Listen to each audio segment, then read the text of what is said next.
भारतीय दार्शनिक अनुसंधान परिषद। सर, आपका भी बहुत बहुत स्वागत और अभिनंदन है। आज के कार्यक्रम के हमारे विशिष्ट अतिथि प्रोफेसर डॉक्टर जटाशंकर, अध्यक्ष अखिल भारतीय दर्शन परिषद। सर, आपका भी बहुत बहुत स्वागत है हमारे इस वेबिनार में। हमारे महाविद्यालय के प्राचार्य डॉक्टर SN बारंबे सर, आपका भी बहुत बहुत स्वागत और अभिनंदन है। आज के हमारे व्याख्यान के मुख्य वक्ता professor doctor Shivani Sharma, head department of philosophy, Punjab university Chandigarh. Madam, आपका बहुत बहुत स्वागत, अभिनंदन और वंदन हम करते हैं।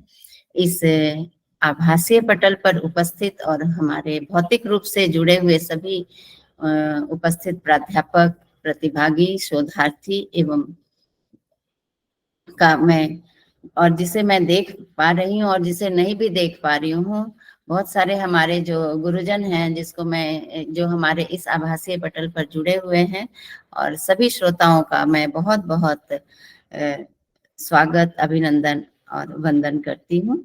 मैं KCE सोसाइटी के अध्यक्ष माननीय प्रज्ञावंत नंद कुमार बेंडाले और हमारे प्राचार्य महाविद्यालय के प्राचार्य डॉक्टर SN बारंबे सर के प्रति मैं अपनी कृतज्ञता अर्पित करती हूँ, जिनके प्रेरणा और मार्गदर्शन से हम इस व्याख्यान श्रृंखला का आयोजन करते आ रहे हैं। लेकिन मैं विशेष रूप से दर्शन शास्त्र विभाग, मूलजी जेठा स्वायत्त महाविद्यालय की ओर से मैं भारतीय दार्शनिक अनुसंधान परिषद के प्रति अपनी कृतज्ञता और आभार व्यक्त करती हूँ, जिसके बहुमूल्य योगदान से यह व्याख्यान का आयोजन किया जा रहा है। और आज के इस व्याख्यान का विषय है Why be virtuous? A reflection in the context of human aspirations. मनुष्य को अपने उद्देश्य या आकांक्षाओं की प्राप्ति के लिए सद्गुण क्यों आवश्यक है? सद्गुण क्या है? सद्गुण हम किसको बोलते हैं? सद्गुण अच्छे गुण है, अच्छे विचार, हम इसको सद्गुण बोल सकते हैं। सद्गुण मनुष्य का आचरण है। मानव आचरण मानव के ऐच्छिक कर्म की अभिव्यक्ति है। हमारे ऐच्छिक कर्म संकल्प जन्य कर्म होते हैं। हमारा संकल्प करना एक विवेक का कार्य है, बुद्धि का कार्य है।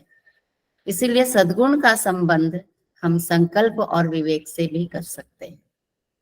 सद्गुण मनुष्य का स्वाभाविक नहीं, बौद्धिक गुण है। इसीलिए इसका संबंध मानव स्वभाव से नहीं बल्कि मानव चिंतन से है। मनुष्य का लक्ष्य क्या है? मनुष्य का लक्ष्य है सुख या आनंद प्राप्त करना।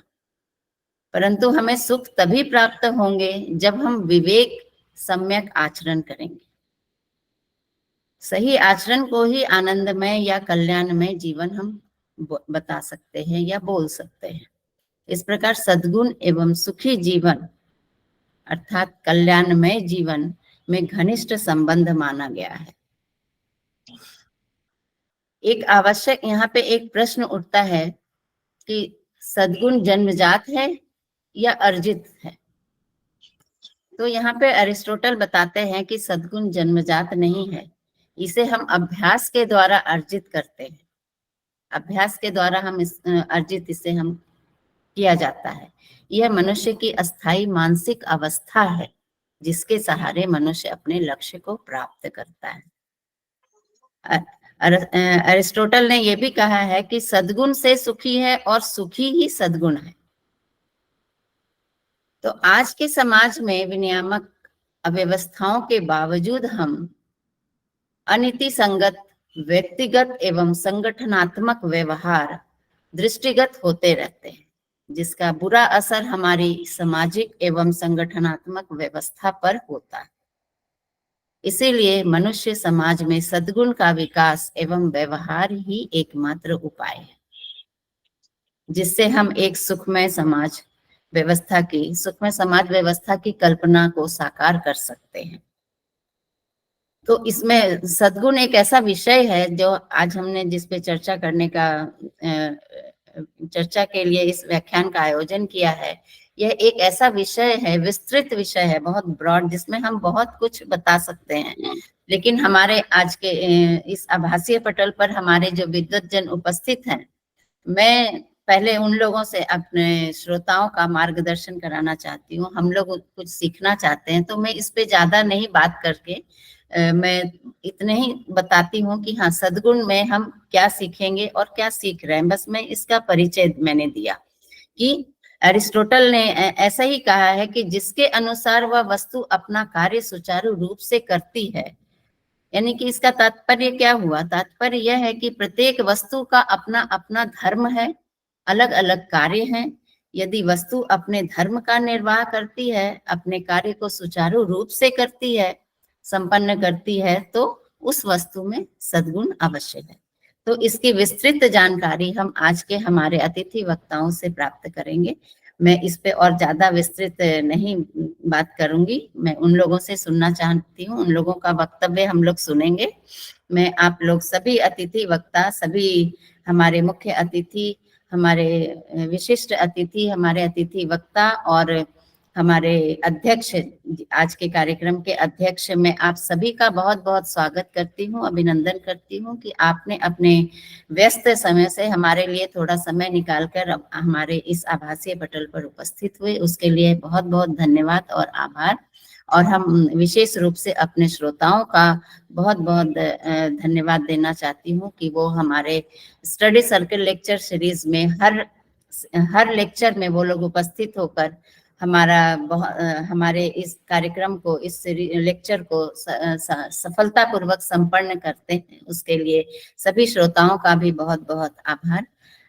आरसी सिन्हा सर भी जुड़ गए हैं। प्रणाम सर, आपका बहुत बहुत स्वागत है हमारे इस कार्यक्रम में। और मैं सभी आप लोगों का स्वागत करते हुए अपनी वाणी को विराम करती हूँ। नमस्कार, धन्यवाद। धन्यवाद मैम। मैम ने विषय का प्रवर्तन किया और उसकी आवश्यकता की तरफ ध्यान खींचा कि हम सद्गुणी क्यों बने और क्या सद्गुण मनुष्य द्वारा अर्जित किया जाता है या उसकी स्वाभाविक वृत्ति है।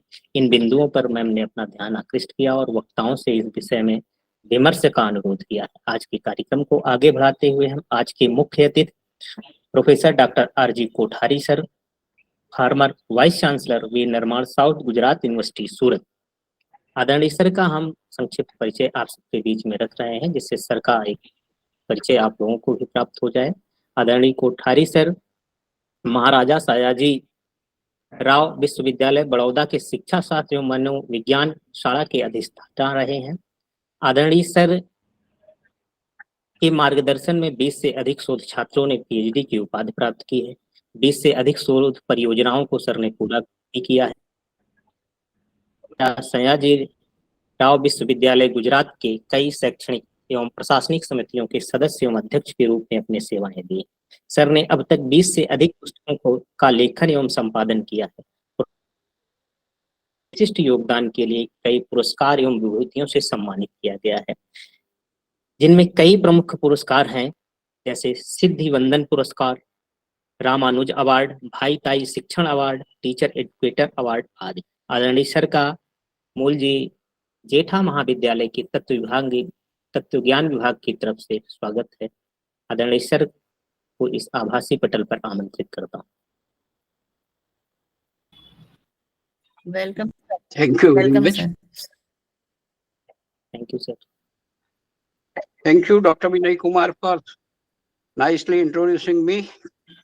Welcome sir. Thank you, Dr. Sinha Rajani, for inviting me. I am the odd man out here. I don't have any connection directly with the philosophy or philosophical research. Respected Professor Shivani Sharma ji, respected Professor Jatashankar ji, Professor R.C. Sinha, Honorable Principal Dr. Varambe, and other colleagues. Namaskar. Well, it's a pleasure to participate in such an event. It's a regular event. So first of all, let me congratulate everybody for conducting such a nice session and exploiting the potentials of the online education. Otherwise, in offline, it's very costly. Now, I already confessed that I am not from this particular field. So I was trying to read something and try to understand why be virtuous, a reflection in the context of human aspirations. So I was trying to see what is virtue and what is virtuous. So I was going to know from the simplest level, I was trying to understand that person showing the high moral standards, a person showing high moral standards. Now it is very difficult to define moral standard, either operationally or conceptually. It's very, very difficult because it is like a tunde matir vinna. If you ask n number of person, you will have n number of ideas. But from that, some commonalities I could identify. So at lowest level, people say that people who do not smoke and who do not drink, they also consider themselves as a virtuous. In India, in Gujarat, at least it is there at least. But drinking and all other things, if you go other part, it changes. So it starts from the lowest level. Now, virtuous person will be definitely morally better than other. Morally better than other. He does the charity work. He demonstrates the moral excellence in his character. And other forms are ethical, honorable, honest, nice, true, good, moral, noble, and conformity to the moral and ethical principles. He must be conformative to moral and ethical principle. In research, nowadays we started a paper of 2 credits in ethical consideration and ethical principles. There it was there. So now it has entered. Now you have to go for the aspirations. Now what are your aspirations? Again, a number of meanings. And the level also. Level of aspiration, 1, 2, 3, 4, highest. I don't know, not properly defined, but you say dreams. What are your dreams? What are your hopes? What are your ambitions? What are your achievements? What goals you want to achieve, right? People generally land with 3 things. Good job. Everybody wants a good job. Earlier, even government job. Now, I don't know what is the trend, but the present generation has changed. Otherwise, government job is the best. Happiness and prosperity. These are our aspirations, you can say. 3 points I have stressed: good job, happiness, and prosperity. And other human values are already there because we had been talking about these values since 1964-66, Education Commission and National Development, Professor Kothari's commission report. Since then, in one form or other form, it is coming. Then 1986 policy had also come. There things were changed. They have not given the name values, but they have given 10 core elements for integrating in curriculum. 10 core elements. Constitutional obligation. So for policymaker, constitutional obligation is one virtue, that you should respect constitutional obligation. Even gender equality, that was also there. Preservation of environment, that was also there. Development of scientific temper, that was also there. So along with 10 core elements, national curriculum has been framed. And now we are with another 2020 NEP. There also values are there in one way or other way. It is there. If you refer the first chapter, if you refer the school education and article number 4.31, you will get many things. Cultural diversity, development of scientific temper, critical thinking, creativity, all these things had come and it has to be developed. So this is the virtues, and aspirations are there. Now, what type of aspirations? Our own aspirations from outside also. Nowadays, one word is commonly talked about: are you spiritual? Moral, spiritual, many times there are some commonality. Are you spiritual? Many people are asking me. I said I have developed some 7 criteria for spirituality. If you satisfy them, you are spiritually, morally strong. What is that? You must have faith in yourself. Vishwas hona chahiye. You must be honest. Honesty. Ideal, कोई आपको ideal माने ना माने, आपके पास भी कोई ideal होना चाहिए. Ethics. Now this ethics is a very, very a big word. Then discipline. You must have the discipline. Then regularity or punctuality and commitment. If these 7 points are there, that you are considered as spiritual. So it is very difficult. You are considered as a moral standard is, your moral standard is very high. But within that ethics itself is a, I don't know, it requires a whole book to understand this. So this is how the virtues are there in a variety of the forms. When I think Benjamin Bloom was also discussing which are the 3 things which are very important for the human being. He said the cognitive development is very much important. Cognitive development, right? Then how cognitive development will take place. So he said H, head. Every head, it has one brain, and from that, this cognitive development will take place. Then second, he said psychomotor domain. Psychomotor domain. Gandhiji also said H, H, H. So one H is head, second is H is hand, third is heart. Still, it's a debate with the psychologist also about the heart. मन, गुजराती में मन बोलते हैं, पता नहीं हिंदी मराठी में क्या बोलते हैं. मन, मन. I feel in my heart. मेरे मन में ऐसा लगा, like that. So that is affective domain. जो emotions से जुड़ा हुआ domain है. So we have to struggle, and accordingly your aspirations will be started. And let me say Gandhiji has given 11 Mahavrata. These are also virtues. 11 Mahavrata. And then your aspiration, I don't know whether the correlation between your virtues and your aspirations, they are true.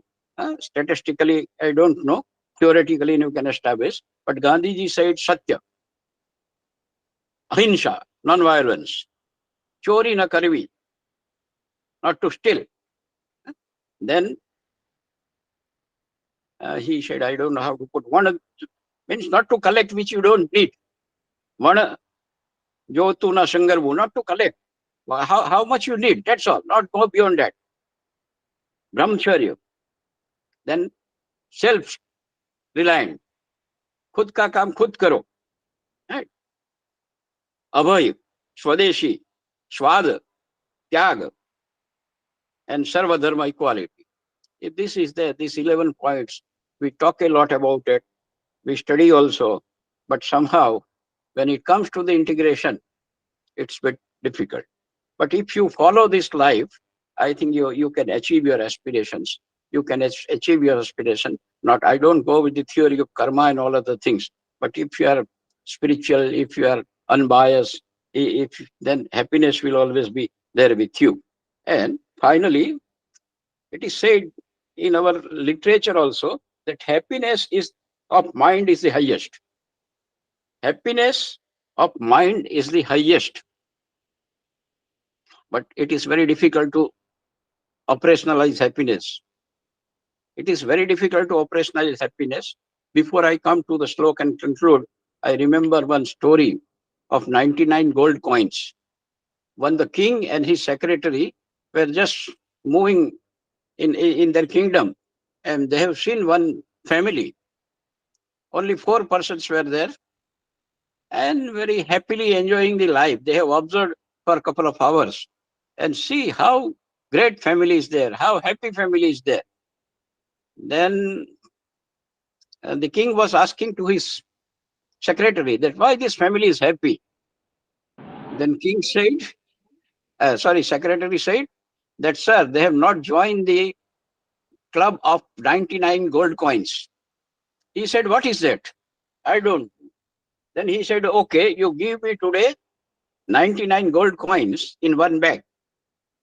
I will give it to this family. And after exactly 1 month, we will come and we will see this family. So 99 gold coins were given. It was kept in their house. All were very happy.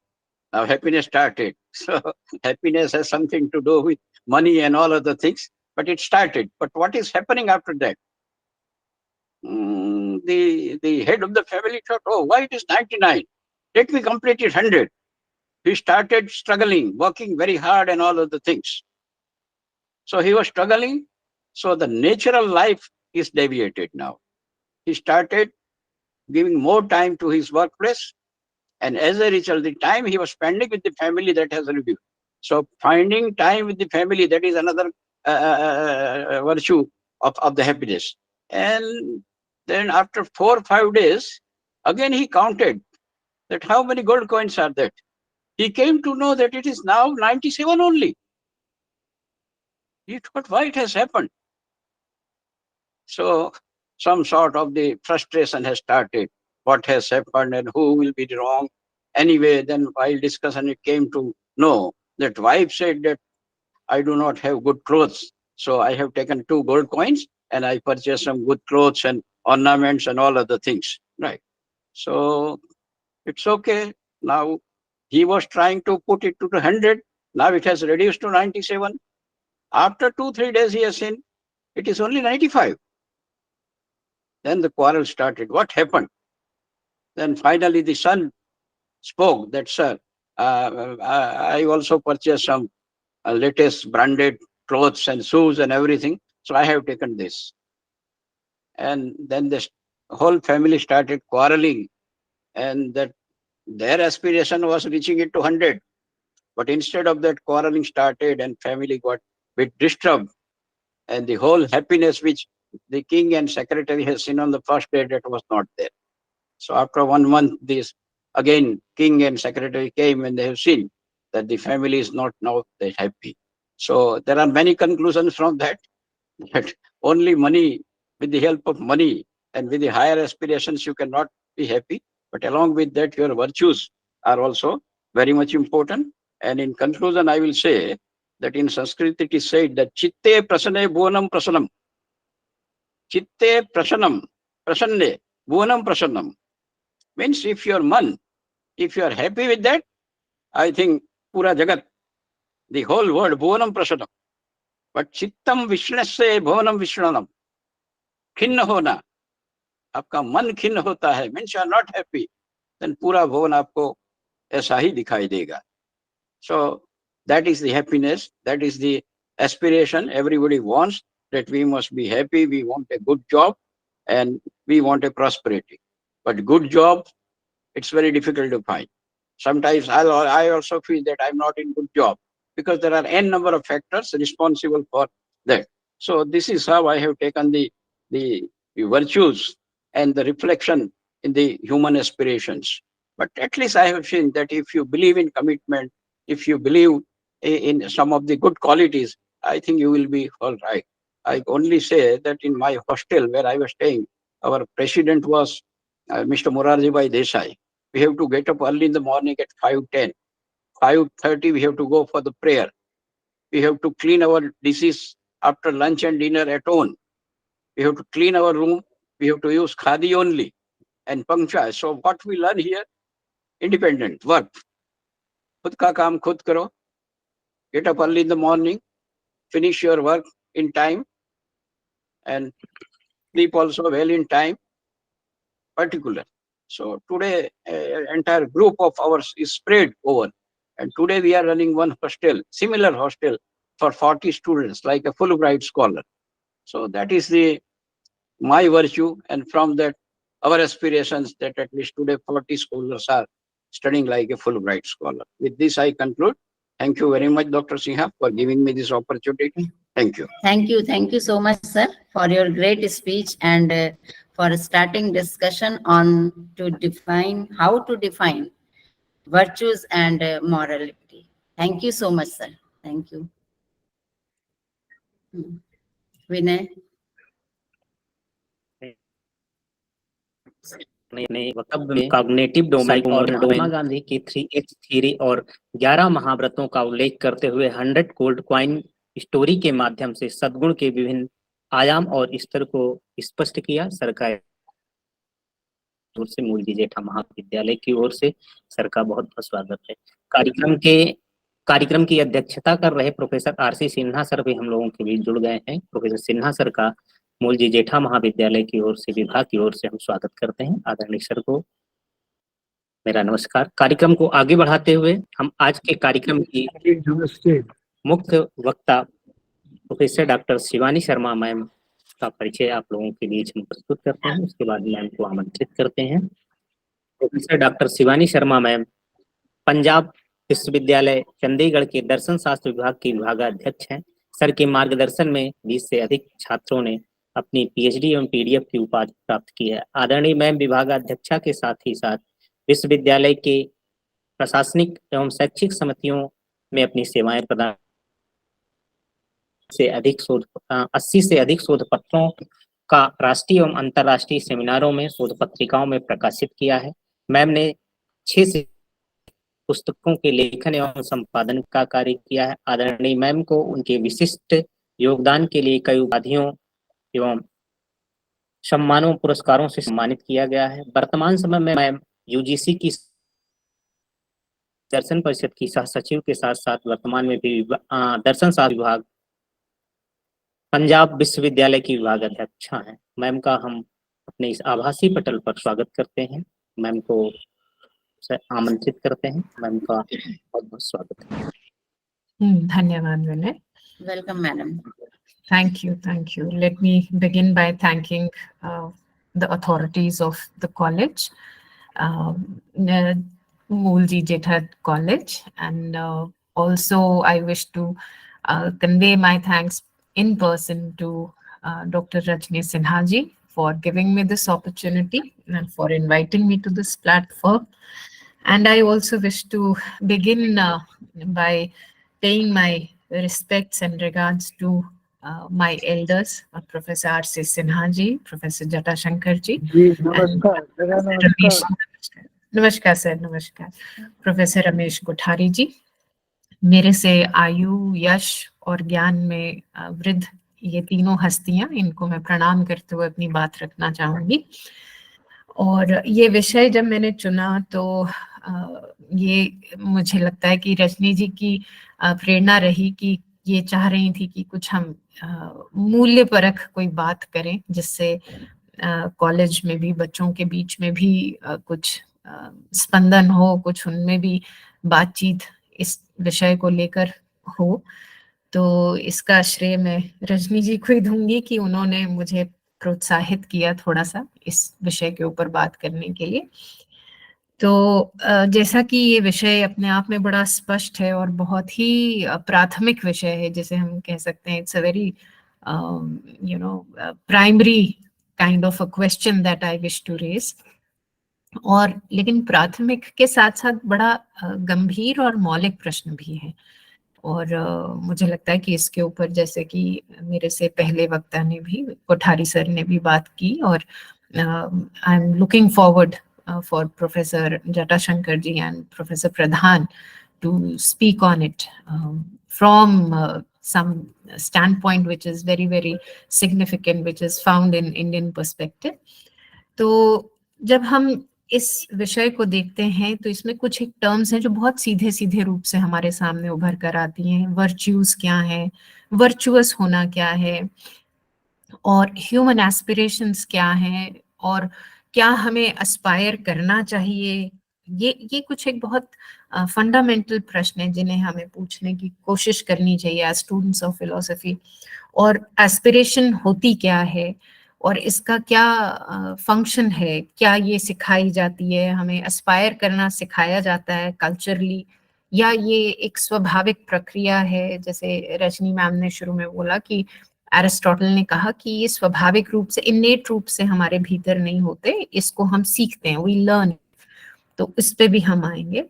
और reflect करना क्या होता है, क्यों हम इस यहाँ पर रिफ्लेक्शन की बात करें। जैसे सर ने एक रिफ्लेक्शन दी, मुझे लगता है कि जटाशंकर सर भी अपनी एक रिफ्लेक्शन देंगे, सिन्हा सर भी अपनी एक रिफ्लेक्शन देंगे, मैं भी अपनी रिफ्लेक्शन दे रही हूँ एक, कि मेरा ऐसा मानना है। तो ये रिफ्लेक्शन का एक तरह से एक डिस्कोर्स खड़ा करने जैसा है, जहां हम समर्थन देते हैं चीजों को, जहां हम एक यूनिवर्सल डेफिनेशन की तरफ चलने का प्रयास कर रहे हैं तो ये प्रश्न मुझे लगता है बड़े मौलिक बिंदु हैं, बहुत मौलिक प्रश्न हैं जिन पे हमें स्टूडेंट्स के लेवल पर उतर कर चर्चा करनी चाहिए और उनसे मुझे लगता है कि प्रश्न इनवाइट करने चाहिए कि वो क्या सोचते हैं इस विषय के ऊपर, बिल्कुल उसी रूप से जैसे सोक्रेटिस करते थे।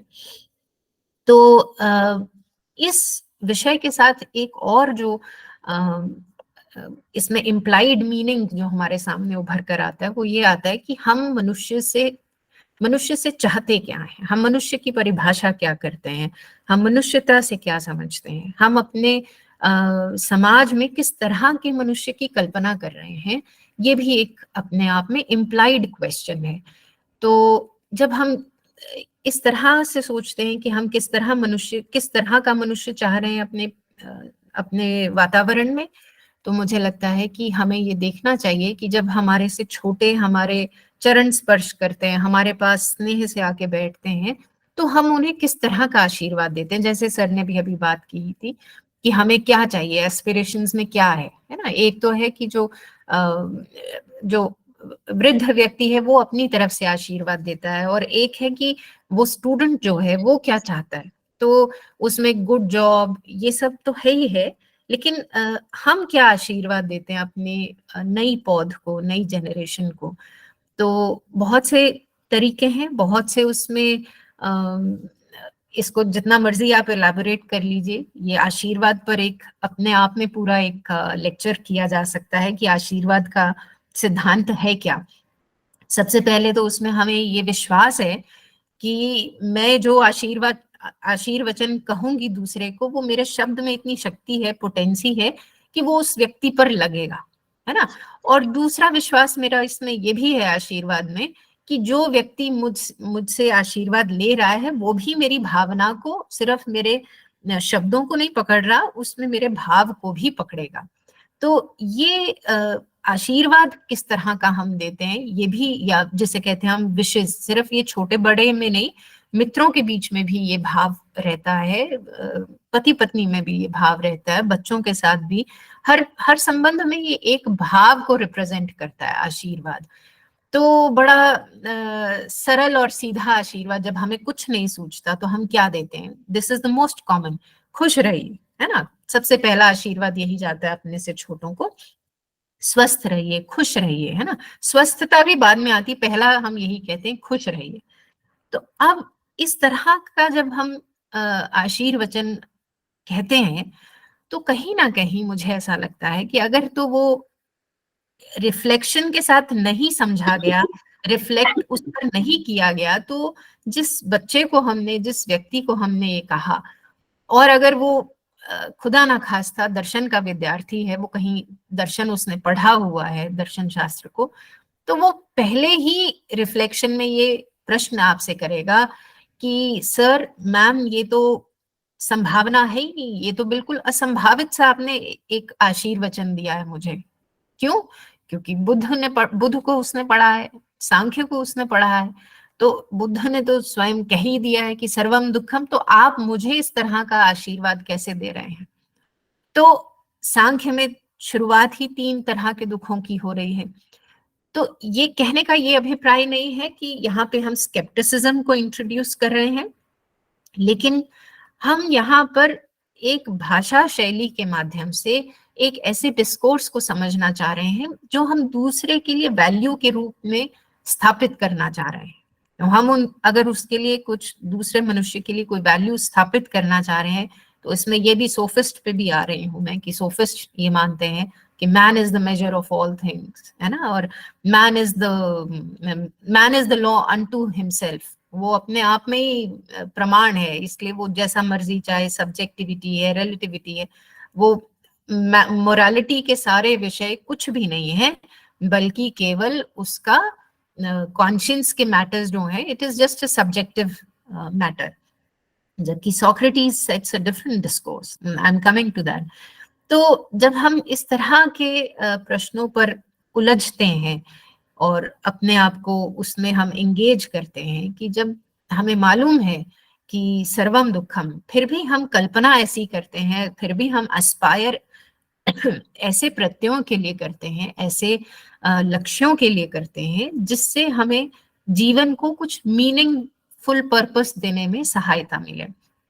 तो हम मुझे ऐसा लगता है कि यही एक वर्चू की शुरुआत है कि जहां से रिफ्लेक्शन बच्चा जो शुरू करता है, जब वो सोच विचार के क्षेत्र में एंटर करता है, बस वही सबसे बड़ा एक वर्चू है। और उसमें वो अपने वर्चूज को खुद एक्सप्लोर करता है। ऐसा नहीं है कि ये कन्वेंशनल वर्चूज होते हैं। अगर कन्वेंशन में मेरा ऐसा भी मानना है कि अगर हम कुछ कहेंगे नहीं तो केवल जंगल ही उगता है ना। अगर हम अपने से जूनियर्स को या अपने से जो अपकमिंग जनरेशन है, अगर हम उसको आइडियाज डिलीवर नहीं करेंगे तो फिर वो कुछ भी कंफ्यूजन के नाम पे कुछ भी उनके भीतर उगेगा, और क्लैरिफिकेशन अगर हम उनको नहीं देंगे तो मुझे लग रहा है we will be falling off our pedestal, we'll be failing in our duty to set the course right. तो इस संदर्भ में एक तरफ हमारे पास उभर कर आता है वर्चू का सिद्धांत, और दूसरी तरफ अगर हम भारतीय परंपरा में जाते हैं तो हमारे पास, जैसे कि रजनी मैम ने अभी सद्गुण शब्द का प्रयोग किया, तो सद्गुण भी है। मैं ये नहीं कह सकती कि सद्गुण उसका ठीक ट्रांसलेशन नहीं है, बिल्कुल है, लेकिन हमारे यहाँ पे किस तरह की कल्पना की गई वो मुझे लगता है कि बड़ा गंभीर विषय है, जिसे हम पुरुषार्थ, क्योंकि एस्पिरेशंस की कल्पना है तो सीधा सीधा पुरुषार्थ का सिद्धांत यहाँ पर लागू होगा। और उसमें धर्म, और हमारे तो यहाँ पे सीधा सीधा कहा धर्मो रक्षति रक्षितः। उस धर्म की अगर हम रक्षा करते हैं तो धर्म हमारी रक्षा करता है।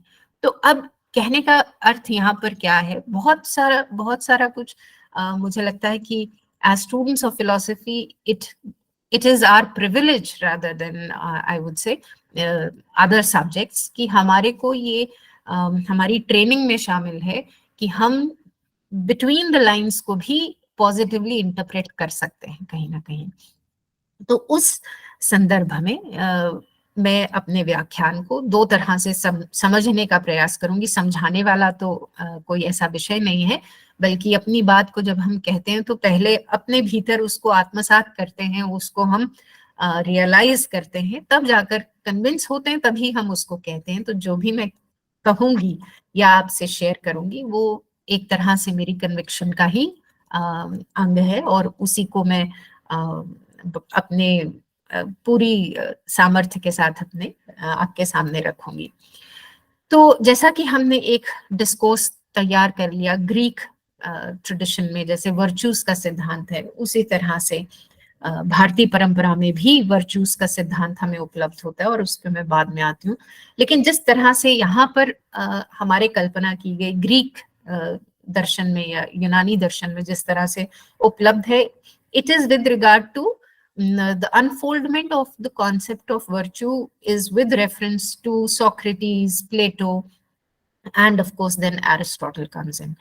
और लेकिन सोक्रेटिस से भी पहले, जब सोक्रेटिस ने नॉलेज इज वर्च्यू की बात की, उससे भी पहले एक डिस्कोर्स पहले ही था सोफिस्ट्स का, जहां पर उन्होंने ये बिल्कुल इम्पॉसिबिलिटी ऑफ नॉलेज, मतलब अगर सोक्रेटिस नॉलेज इज वर्च्यू तक आ रहे हैं तो उससे कहीं ना कहीं पहले एक इस तरह का असंभावना पर काम किया जा रहा था कि नॉलेज तो प्राप्त की ही नहीं जा सकती। And when we use this term knowledge, it refers actually nothing to but to a universal form of knowledge, है ना, कि जहां पर मेरी और आपकी सहमति, चाहे हम कितने भी भिन्न मतों से आते हैं, चाहे हमारे में कितनी भिन्नता हो, but diversity does not does not endorse, it does not gives us an opportunity to suspend our reason.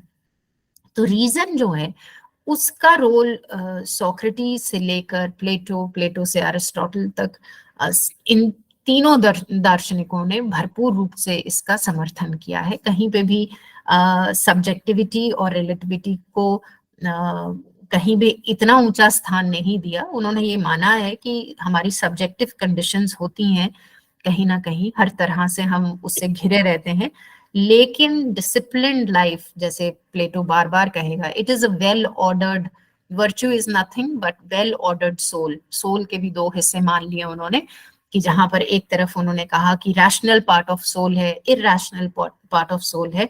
तो इरैशनल पार्ट में आपके क्या क्या है, सोल का हिस्सा क्या है, डिजायर्स हैं, फीलिंग्स हैं।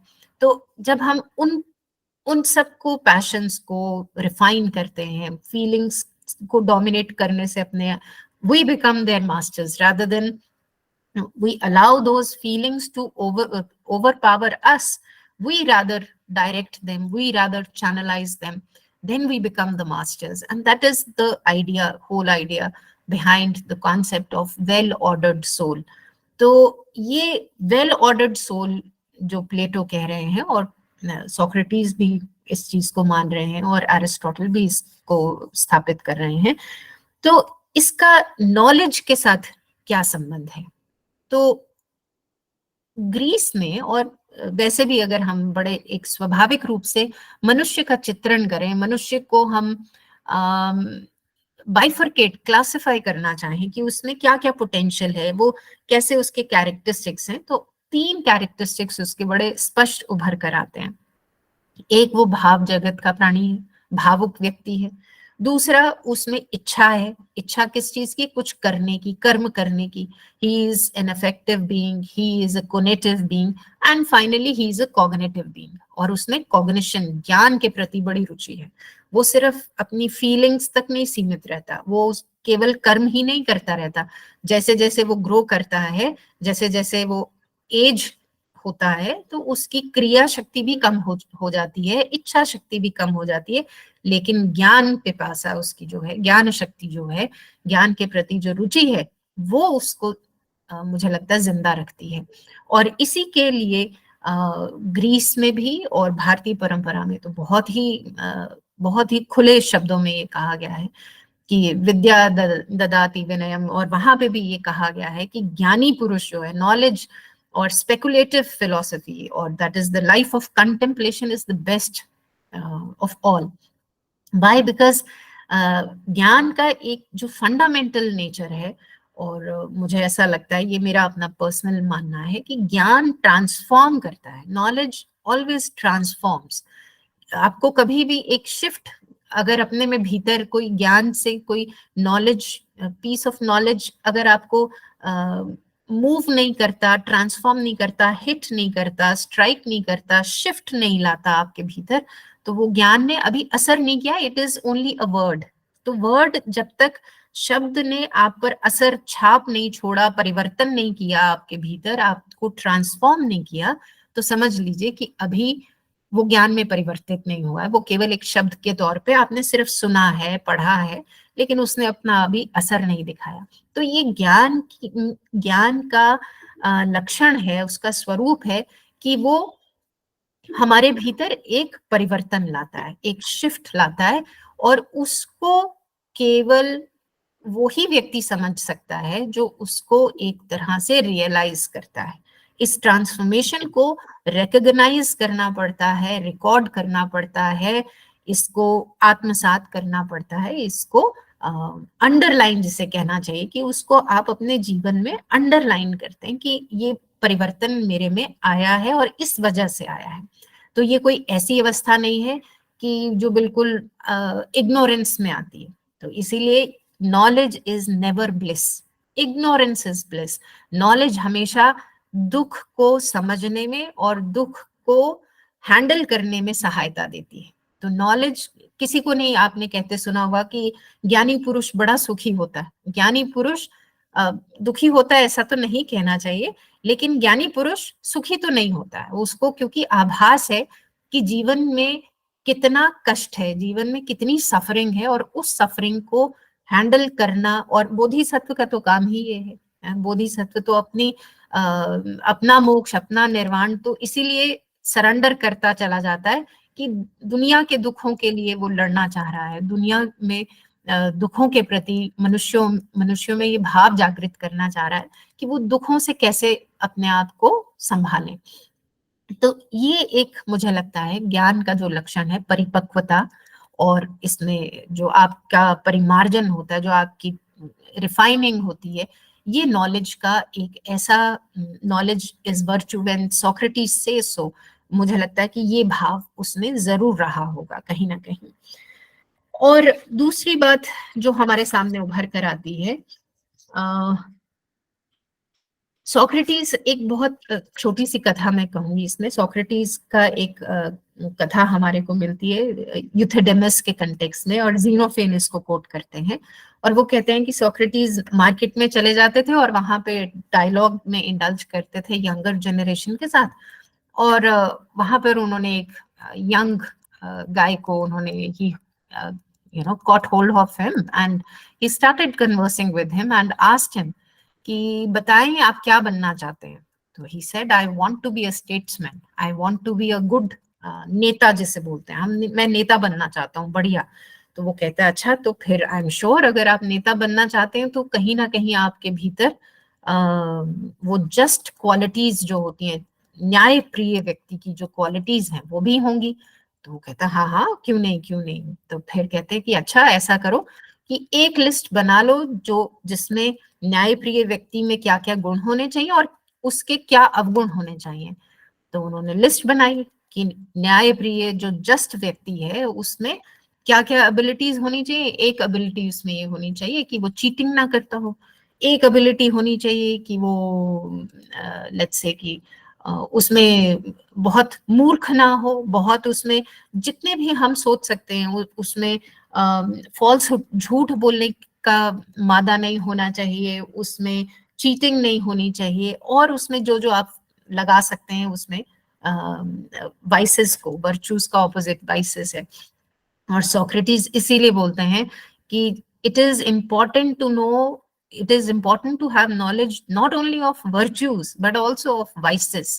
आपको ये भी पता होना चाहिए कि vices क्या है, बुराइयां क्या है, evils क्या है। तो वहां पर वो उस जो यंगर जनरेशन का जो व्यक्ति है उसको वो ये बताते हैं कि अब मुझे ये बताओ कि अगर तुम्हारा ऑफिसर दूसरे किसी क्षेत्र में चला जाए, कोई फौज का व्यक्ति किसी और क्षेत्र में चला जाए, तो अब उसे आपको वापस लाना है तो आप कैसे लाएंगे। वहां पे आप फॉल्सहुड एम्प्लॉय करेंगे, कुछ चीटिंग करेंगे, कुछ वहां पे इस तरह की चीज करेंगे, तो आपकी ये मॉरल वर्च्यूज का क्या होगा अगर आप वहां पे चीट करते हैं। तो यहाँ पर अभिप्राय केवल इतना ही है कि जब हम वर्च्यूज की बात करते हैं तो हमारे भीतर एक सीमा का भी संदर्भ उठकर आता है, लेकिन फिर भी वो सीमा जो है वो यूनिवर्सलाइज नहीं की जा सकती। हम एक ऐसे संदर्भ की बात कर रहे हैं जो यूनिवर्सलाइजेबल है। तो इस कंटेक्स्ट में चाहे वर्चूज की एक सीमा है, लिमिटेशन है, लेकिन फिर भी हम यूनिवर्सलाइजेबिलिटी पर ही जोर देंगे, ऐसा सोक्रेटिस का आग्रह है। अब इसी के चलते जब हम देखते हैं उसका मेथड जो है सोक्रेटिस का वो क्या है, स्केप्टिकल है, एक तरह से स्केप्टिकल है। शुरुआत जब वो करते हैं तो वो पूछते हैं कि अच्छा आप क्या सोचते हैं। तो ये भी एक इसी तरह से है कि हम मनुष्य को, व्यक्ति को उस पर छोड़ें, पहला कदम उसी को हम कहें कि तुम लो, कि तुम बोलो कि वर्च्यू क्या है, और जैसे ही वो कुछ कहे तो हम उसका दूसरा पक्ष उसके सामने प्रस्तुत करें, जिसकी वजह से उसमें ये संदेह उत्पन्न होना चाहिए कि वाकई जो मैं सोच रहा हूँ क्या वो सही मार्ग पे सोच रहा हूँ। और इसीलिए मैंने ये शब्द रिफ्लेक्शन टर्म जो यूज किया है मेन टाइटल में, वो इसी का सूचक है कि जब तक हम रिफ्लेक्ट नहीं करेंगे कि हम क्या चाहते हैं और क्या हम what I am and what I ought to be, this is very different. These two things are very, very different. What I ought to be is something which I wish to be, right? But what I am, maybe I have many, faults in me, but those faults do not define me until unless I have potential to transgress my limitations. So in that sense, Socratic method is not only skeptical, it is conversational, and also it is also based on the fundamental cases, basic cases, कि देखिए इस case में आपने यहाँ क्या किया, और अब आप डिडक्टिव भी है, इंडक्टिव भी है।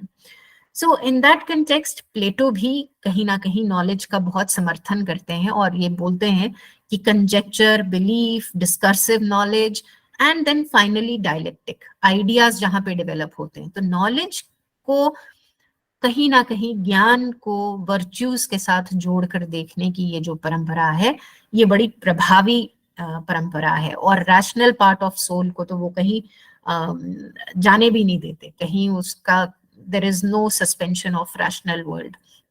And that is how Plato would say that a wise man is a just man, is a temperate man, and he is also a brave man. तो कहने का भाव ये है, justice, courage, temperance, and justice, courage, wisdom, and temperance. These are the four fundamental virtues which have been endorsed by our Greek discourse or Greek tradition. And it is a higher function of soul rather than the appetite level of soul. Appetitive soul जो है वो केवल passions की दुनिया में जी रही है, लेकिन एक rational soul जो है वो एक higher order पे काम करती है। और यही काम एरिस्टोटल ने भी अपनी बात को इसी धागे को आगे खींचा इसी चीज से, जहां पे वो यूडेमोनिया की बात कर रहे हैं, जैसे कि हैप्पीनेस की सर बात कर रहे थे। तो हैप्पीनेस एक है, लेकिन happiness is not, Jatashankar sir यहाँ बैठे हैं, आई एम श्योर ही, मैंने सुना है आलोक जी से सुना है कि सर हॉकी के प्लेयर रहे हैं, तो he knows a free hit is never a free hit, it is not so free hit.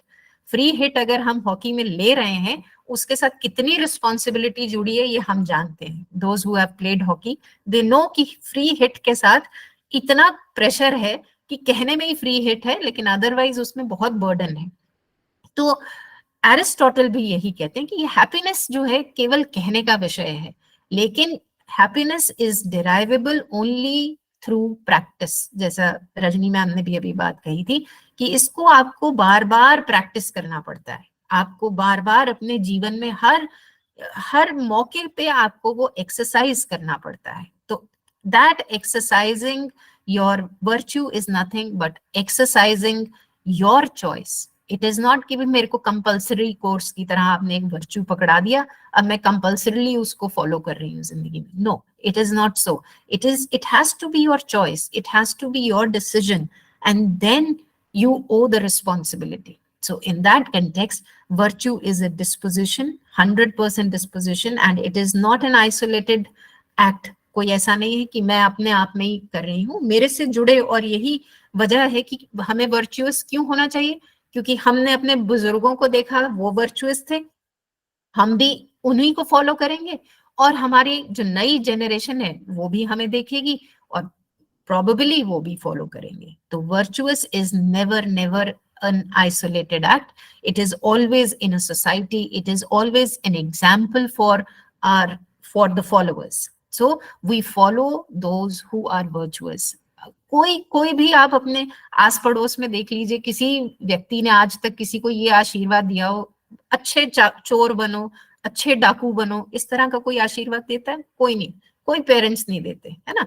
उनका आशीर्वाद जो होगा वो वर्चुअस ही होगा। तो इसका अर्थ केवल इतना है कि virtuous man is a lover of self. और यही वजह है कि एरिस्टोटल कहते हैं that highest good is nothing but self realisation. Happiness है, लेकिन हैप्पीनेस उस कंटेक्स्ट में जैसे हम प्लेजर के कंटेक्स्ट में सोचते हैं कि आज हमने इतने की शॉपिंग कर ली तो I am feeling happy. No, it is a life of pleasure, it has to be differentiated. और इसीलिए हमारे यहाँ पर उसको सुख तक ही रखा गया, श्रेयस और प्रेयस तक जोड़ के रख दिया कि श्रेयस जो है वो प्रेयस नहीं है आपका। तो इस कंटेक्स्ट में एरिस्टोटल जो हैप्पीनेस का कॉन्सेप्ट ला रहे हैं वो कहीं ना कहीं वेल बीइंग का कॉन्सेप्ट है, ना कि प्लेजर ओरिएंटेड हैप्पीनेस है। इट इज अ हैप्पीनेस जो कर्म करने से आएगी, परफेक्शन जो आप में आएगी, एक काम को बार बार करना, एक काम को repeatedly करना, given a choice you do it, given not a choice still you do it. That kind of a dedication towards a virtuous life, जिसे कांट भी बोलेंगे तो वो यही बोलेंगे, duty for its own sake. तो modesty, और एक और जो एरिस्टोटल का बड़ा विशेष संदर्भ हमें मिलता है वो है virtue as a middle mean, golden mean, कि दो एक्सट्रीम के बीच में जब हम सोचते हैं, है ना मैं बैशफुल हो रही हूँ, ना मैं शेमलेस हो रही हूँ, rather I am being modest. तो वो modesty is one virtue. Another extra liberality, और liberality is one virtue. Courage is another virtue, कि बहुत ही मूर्ख, नदी में तैरना आता नहीं लेकिन कूद गए। तो ये फूल हार्डीनेस और कावर्डाइज, डरपोक होना और मूर्ख होने के बीच का ये जो वर्च्यू है करेज, तो इस तरह के करेज, इस तरह के जो वर्च्यूज हैं ये एरिस्टोटल के संदर्भ में हमें बड़े स्पष्ट रूप से उपलब्ध हैं। और मुझे लगता है कि life of contemplation is finally the ultimate goal. Now I will just come to the Indian part of it, and I am sure I have a master to check upon me. Sir मेरे को जहाँ गलत होगा मुझे जरूर ठीक करेंगे। भारतीय संदर्भ में अगर हम वर्चूज को देखें या सद्गुणों की बात करें, जिसको मुझे लगता है कि हमें एक बार फिर सोच लेना चाहिए कि हम केवल सद्गुण कहें या उनको क्या कहें। तो क्योंकि हितोपदेश में देखते हैं तो ये एक तरह से नीति विद्या है। I mean it is not नैतिकता, मोरालिटी, एथिक्स, ये डिस्कोर्सेस तो हैं हमारे पास, लेकिन नीति, जटाशंकर सर इस पे शायद कुछ कह सकें बाद में, कि नीति शास्त्र जो है ये कुछ और भिन्नता रखता है, मुझे ऐसा लगता है। केवल नैतिकता और नीति तो एक इस तरह का विषय है जिसमें आपको चलना कैसे है, आपका शील क्या हो, आपका आचरण क्या हो। तो ये एक उस तरह का डिस्कोर्स है जो मुझे लगता है कि, और ये मैंने हितोपदेश से ही आइडिया लिया है, कोई मेरा इसमें अपना कोई कंट्रीब्यूशन नहीं है। तो भारतीय परिप्रेक्ष्य में कुछ एक सिद्धांत हैं जो हमारे को सीधा सीधा वर्च्यूज से जोड़ते हैं। पहला श्रेयस और प्रेयस, और इसमें नचिकेता और यम का जो संवाद है बड़ा ही सिग्निफिकेंट संवाद है। आप देखिए वो 9-10 साल का लड़का यम के साथ टक्कर ले रहा है, 3 उसको आशीर्वाद वो दे रहे हैं यम, लेकिन तीसरे पे आके वो अटक रहा है। पहले तो पिता की नाराजगी को दूर कर रहा है, दूसरे में कुछ और तीसरे में जब उन्होंने, जो नचिकेता है, तीसरे में जब उन्होंने ये कह दिया कि मुझे मृत्यु और जन्म से जो परे का सत्य है वो बताओ, तब यम को लगा कि ये 9-10 साल का बच्चा नहीं है, इसमें कुछ और ही चीज है। लेकिन आप देखिए ये भी कितना सिंबॉलिक है जटाशंकर सर, आप ये देखिए कि हमें उपनिषदों में आगे जाके बड़ा नचिकेता नहीं दिखता, छोटा ही दिखेगा। छोटे में से ही उसने आगे की स्टोरी कही नहीं, जो मीनिंगफुल है बस उपनिषद में उतना ही दिखाया गया है। उन्होंने लेटर फेज ऑफ नचिकेता का कहीं जिक्र नहीं आता। तो कहने का मतलब केवल यही है कि आयु का वर्चुअस होने से कोई लेना देना नहीं है। ये वर्च्यू जो है 9-10 साल पे भी उधर हमारे में उतर सकता है, 6 पे भी उतर सकता है, 12 में भी, 25 में भी, 50 में भी। तो वहां पर वो सीधा सीधा बोलता है नचिकेता यम को, श्रेयश्च प्रेयश्च मनुष्य में तत् तौ संप्रीत्य विविनक्ति धीरः श्रेयो हि धीरो अभिप्रेयसो वृणीयते प्रेयो मंदो योगक्षेमात् वृणीते। जो मंद बुद्धि वाला व्यक्ति है वो प्रेयस को उपलब्ध करेगा, वो प्रेयस के पीछे दौड़ेगा, लेकिन जो धीर व्यक्ति है वो सीधा सीधा श्रेयस, अपने श्रेयस के तरफ चलेगा। और रित, ऋण, ये सब संदर्भ जो हैं हमारे बीच में जो हमारे को उपलब्ध होते हैं कि रित क्या है, ऋतम च सत्यम चाभिधात तपसो अध्यजायत। और तपस्या, तपश्चर्या का इतना महत्व यहाँ पर बताया गया है कि अगर आपके पास, आप अगर 10 सूट खरीद सकते हैं तो आप खरीदे नहीं। बस तपस्या यही है कि आप में पोटेंशियल है खर्चने का, लेकिन आप नहीं खर्चते, ये सोचकर कि और भी कारण हो सकते हैं उसके, लेकिन आप कितने कम में गुजार सकते हो। और मुझे आज भी वो समय याद आता है कोविड-19 का, कि जब हमने बहुत कम में अपने ऊपर खर्चा है, बहुत कम में हमने गुजारा है अपने आप को, तो वो एक, मुझे लगता है प्रकृति ने हमारी परीक्षा ली और हम उसमें सब सफलता से हम बाहर निकले हैं, क्योंकि हमने उसमें बहुत अपने आप को सीमित रखा है। तो ये कितने सीमा में आप रहकर कितना अपने आप को आउटग्रो कर सकते हो, ये मेरे को एक बहुत फैसिनेटिंग आइडिया लगता है इंडियन फिलॉसफी का। वाचा यथार्थ कथनम है ना, मनसा यथार्थ चिंतनम ऋतम।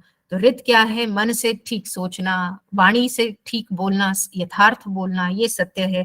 लोक संग्रह, और क्यों हम वर्चुअस हों, क्योंकि लोक हितमत्यंतम तत्सत्यमीति न श्रुतम। ये मान लीजिए कि कि जो लोक सत्य है, लोक के हितकर है, जो लोक के लिए बना है, तो लोक संग्रह यही सिद्धांत हमें देता है कि कहीं ना कहीं जो भी आप कर रहे हैं that will be made a reference point by your future generations. So they are going to refer to your action and say कि देखो उन्होंने भी ऐसा किया था। वो बड़े, हम अपने रेफरेंस जो करते हैं, रिसर्च करते हैं, उसमें रेफरेंस देते हैं ना, तो हमें यही सोचकर भी वर्चुअस रहना चाहिए कि आने वाली जनरेशन हमें रेफरेंस पॉइंट ना बना दे कहीं गलत चीज में, तो इसलिए भी हमें वर्चुअस रहना चाहिए। और देखिए अनासक्ति एक और one of the most beautiful concepts, वैराग्य, अभ्यास, ये सब संदर्भ मुझे लगता है कि इंडियन फिलोसफी ने इस चीज में कमाल कर रखी है, आउटस्टैंडिंग कंट्रीब्यूशन है when it comes to virtuous life. और वो क्या है? वेधा द्वेधा भ्रमम चक्रम कांतासु कनकेषु च तासु तेषु अपि अनासक्तः साक्षात् भर्गो नरकृति, कि ये साक्षात ब्रह्मा के बनाए हुए लोग हैं जिनका ना सोने में ना स्त्रियों में, सोने में माने कनक में, वेल्थ में, जिन व्यक्तियों की ना धन में रुचि है ना स्त्रियों में रुचि है, ऐसे लोगों को ऐसे विषयों में जिनकी अनासक्ति है, उसको समझ लो कि उसको नारायण ने ही बनाया है।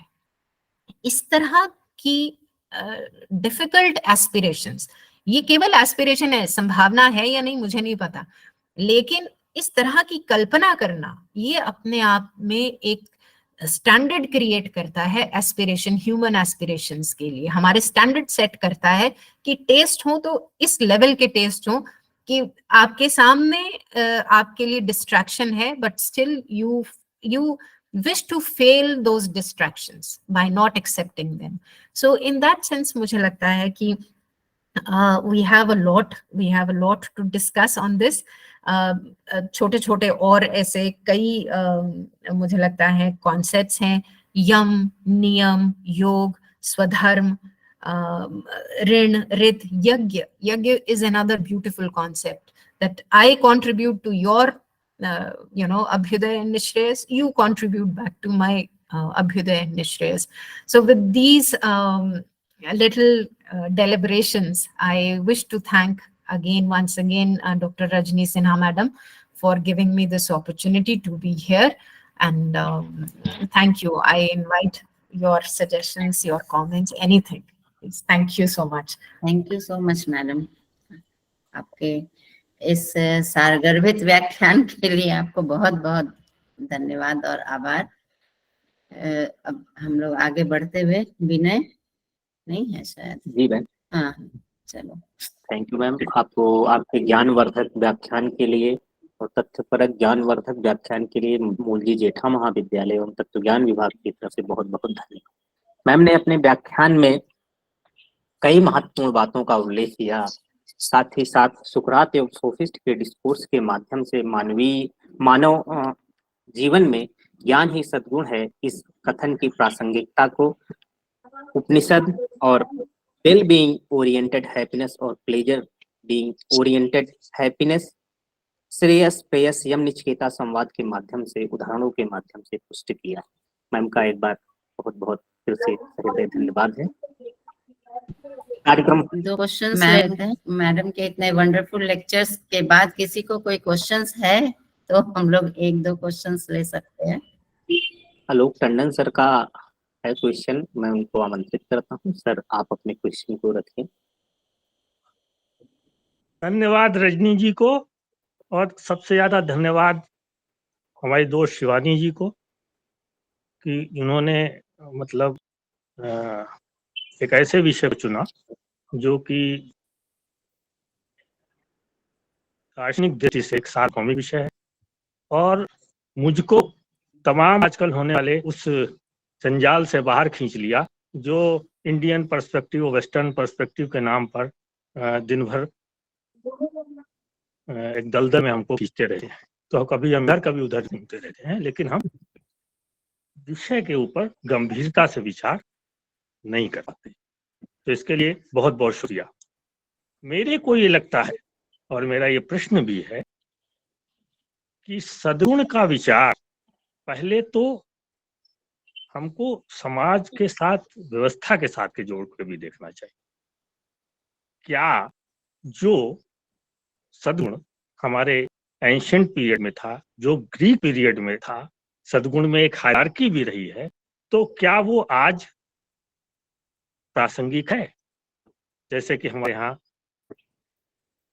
जो चौथा आश्रम है ना, संन्यास की बात है, या जो सेल्फ रियलाइजेशन की जो बात होती है, वो आज प्रासंगिक है या नहीं है?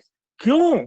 जैसा कि अध्यक्ष जी ने कहा था कि हैप्पीनेस ने उसको कैसे रिप्लेस कर दिया है, और अगर हैप्पीनेस ने रिप्लेस किया है तो फिर हैप्पीनेस और सद्गुण के बीच जो जो जो विरोध मैडम ने बताया है, उसको हम कैसे रिजॉल्व करेंगे?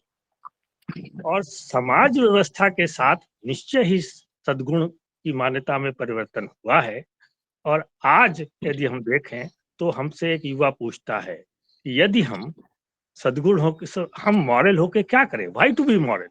जब हमको अनैतिक तरीके से अधिक धन, अधिक सुख संबंधना, अधिक पद, अधिक पावर और समाज में सम्मान मिल सकता है, तो हमें क्या जरूरत है कि हम नैतिक सद्गुण की ही एस्पिरेशन करें? तो ये एक बहुत बड़ा सवाल है, और इसका जवाब जो है मुझे लगता है कि मैडम देंगी। और मुझे लगता है इसको जब तक हम सद्गुणों का जो सामाजिक व्यवस्था है जिसमें हम रहते हैं, और उसमें जो जो जो जो इस तरीके की हायरार्की है, उसको अगर हम नहीं समझते तो इस प्रश्न पर देना मुश्किल होगा। धन्यवाद। हाँ, थैंक यू आलोक जी। मुझे लगता है कि आपके प्रश्न में एक छोटी सी कॉन्ट्रडिक्शन मुझे जो समझ आ रही है वो ये है कि एक तरफ आपने इस विषय को बड़ा यूनिवर्सल माना, और शुरू में आपने कहा कि एक बड़ा यूनिवर्सलाइजेबल प्रश्न है, और लास्ट में आपने कहीं ये कह दिया कि ये एबरेशन को आप ले आए कि अगर कोई छोटा बच्चा हमसे या यंगर जनरेशन का व्यक्ति हमें ये कहे कि मैं चोरी करके भी खा सकता हूँ, तो मेरा यही आग्रह है कि क्या हम चोरी को एक उसमें हम उसको एक सेट स्टैंडर्ड मान सकते हैं कि ऐसा ही चलना चाहिए? Universalizability of values is the edge that we have. किसी भी वर्च्यू को, किसी भी वैल्यू सिस्टम में अगर आप यूनिवर्सलाइज कर सकते हैं, जैसे अनासक्ति, आपने एक और प्रश्न किया था कि जो संन्यास आश्रम है उसकी क्या सिग्निफिकेंस है। मुझे ऐसा लगता है कि बहुत बड़ी सिग्निफिकेंस है, और वो कहीं ना कहीं जैसे ब्रैडले ने बोला my station and it's duties, बिल्कुल वही चीज यहाँ पर भी उपलब्ध हो रही है कि जब मैं ब्रह्मचर्य में हूँ, उसके बाद गृहस्थ में हूँ, तो मेरी बायोलॉजी भी तो एक है ना, वो भी तो काम कर रही है, सिर्फ बुद्धि तो नहीं है। तो बुद्धि और बुद्धि के साथ जो शरीर का एक धर्म है उसको निभाते हुए ही मैं संन्यास तक जा रही हूँ, और वो संन्यास का कहीं ना कहीं मैंने अभी नहीं देखा, तो इसका मतलब ये नहीं है कि वो चीज की संभावना नहीं है ना। बहुत से ऐसे विषय हैं जिनको हमारे जो स्क्रिप्चर्स हैं वो उसका प्रतिपादन करते हैं। वो मेरे लिए शायद अभी अर्थ नहीं रखते, लेकिन आगे आने वाले समय में भी नहीं रखेंगे, ये कोई गारंटी नहीं है। तो मैं आपसे यही गुजारिश करूंगी कि कोई किस तरह से कमाता है, मीन्स और एंड्स, और आप तो गांधी पढ़ाने वालों में से, गांधी के ऊपर इतना बोलते हो आप, तो मीन्स और एंड्स का प्रश्न तो बनता ही नहीं है। वर्च्यूज को आप ये नहीं कह सकते कि उसको आप मीन्स की तरह, आप किसी गलत चीज को मीन्स की तरह प्रतिपादित कर सकते हैं एज अ वर्च्यू। तो वो जो कमा रहा है, गलत तरीके से भी कमा रहा है, तो कहीं ना कहीं उसकी एक लिमिटेशन आएगी, और वो रियलाइज करेगा, अवश्य रूप से करेगा, मुझे ऐसा लगता है, क्योंकि यही एक आस्था ही है, और वो किसमें है? वर्च्यूज के प्रति। Righteousness has no reason to, वो यही बोलता है, एरिस्टोटल भी बोलता है इस चीज को, righteousness, virtues do not ensure happiness. Virtuous होना आपको खुश रखेगा इसकी कोई गारंटी नहीं है, लेकिन आपको ये संतोष जरूर देगा, it gives you life of contentment. तो हैप्पीनेस का डिस्कोर्स इज समवॉट डिफरेंट, और इसीलिए ये कहीं ना कहीं हम कंफ्यूज भी करते हैं। आजकल बहुत सारे सेंटर्स खुल रहे हैं, हैप्पीनेस के सेंटर्स खोल रही है बहुत सारी यूनिवर्सिटीज।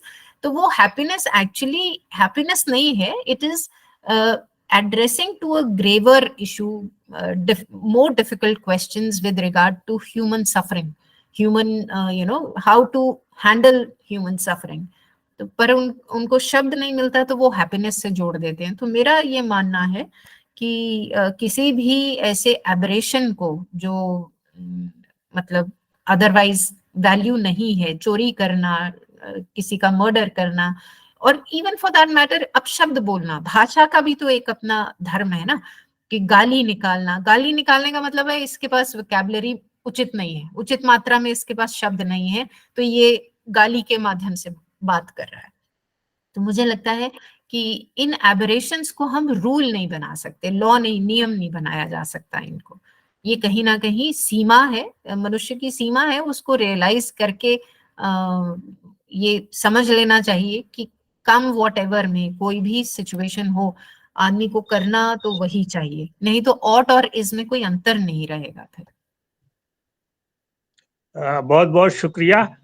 मुझे लगता है कि थोड़ा सा इसमें कुछ और जुड़ेगा, अभी आपको जवाब देने की जरूरत नहीं है, कि किसी अनजस्ट मॉरल ऑर्डर में किस तरीके से हम सद्गुण को आस्था के रूप में विस्थापित कर पाएंगे, ये एक बड़ा सवाल हमारे सामने आज बना। अनजस्ट मॉरल ऑर्डर, ये फिर एक कॉन्ट्रडिक्शन है।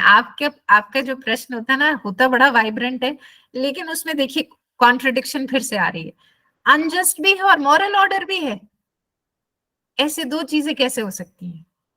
ऐसा है कि हमारे यहाँ बहुत बार, जैसे कि आज हम जाति व्यवस्था को अनजस्ट मानते हैं, लेकिन बहुत सारे शास्त्र हैं जो उसको जस्ट भी मानते रहे, तो वहां से मैं उठा रहा हूँ। लेकिन असली बात यही है कि एक अनजस्ट सोशल ऑर्डर में किस तरीके से हम जो है वो सद्गुण की जस्टिफिकेशन एस्टेब्लिश कर सकते हैं। अब मुझे क्योंकि ऐसा बार बार ये सवाल उठ रहा है, और कि जैसे कि आज जो हमारा उद्देश्य है संन्यास नहीं है, मटेरियल प्रॉस्पेरिटी हो गया, तो मटेरियल प्रॉस्पेरिटी को जल्द से जल्द पाने के लिए जो उद्यम किया जा रहा है वो नैतिक सद्गुणों के ऊपर आधारित हो ऐसा आवश्यक नहीं है, और सत्ता पाने के लिए भी किया जाता है, जिसको कि हम लोग। आपकी आवाज कट गई आलोक जी, आवाज नहीं आ रही है। मुझे नहीं आ रही है। आलोक जी और शिवानी जी दोनों दोस्त हैं, इनका डिस्कशन तो चलता रहेगा आगे भी। तो कार्यक्रम को आगे बढ़ाया जाए, इनका डिस्कशन तो चलता रहेगा। जी। Thank you sir, thank you ma'am. कार्यक्रम को आगे बढ़ाते हुए हम अब आज के विशिष्ट अतिथि प्रोफेसर जटाशंकर जी का परिचय देखते हैं, को आमंत्रित करते हैं। प्रोफेसर जटाशंकर त्रिपाठी सर इलाहाबाद विश्वविद्यालय के दर्शन विभाग में 35 से अधिक वर्ष तक अध्यापन किया। सर के मार्गदर्शन में 40 से अधिक शोध छात्रों ने अपनी पीएचडी एवं पीडीएफ की उपाधि प्रदान की। आदरणीय सर विभागाध्यक्ष के साथ ही साथ इलाहाबाद विश्वविद्यालय के प्राक्तन प्रेसिडेंट ऑफ क्रेडिट एसोसिएशन एवं अन्य कई विश्वविद्यालय के महत्वपूर्ण प्रशासनिक पदों एवं शैक्षिक समितियों के सदस्य के रूप में सेवाएं दी। सर अनावरत 40 वर्ष से समाज धर्म दर्शन नामक पत्रिका का संपादन कर रहे हैं। इसके साथ ही सर 5 से अधिक पुस्तकों का लेखन भी किया है। सर को दर्शन के क्षेत्र में उनके विशिष्ट योगदान के लिए स्वामी प्रवणानंद दर्शन पुरस्कार प्राप्त है। आदरणीय सर वर्तमान में आईसीपीआर की गवर्निंग बॉडी के मेंबर हैं, साथ ही साथ अखिल भारतीय दर्शन परिषद के अध्यक्ष हैं। आदरणीय सर को हम अपने आभासी पटल पर आमंत्रित करते हैं। सर का बहुत बहुत स्वागत है सर आपका। Welcome sir. धन्यवाद विनय जी। नमस्ते सर, प्रणाम। जी को नमस्कार। प्रणाम सर, सिन्हा सर को प्रणाम। मैं अपने एक सीनियर प्लेयर को प्रणाम करता हूँ।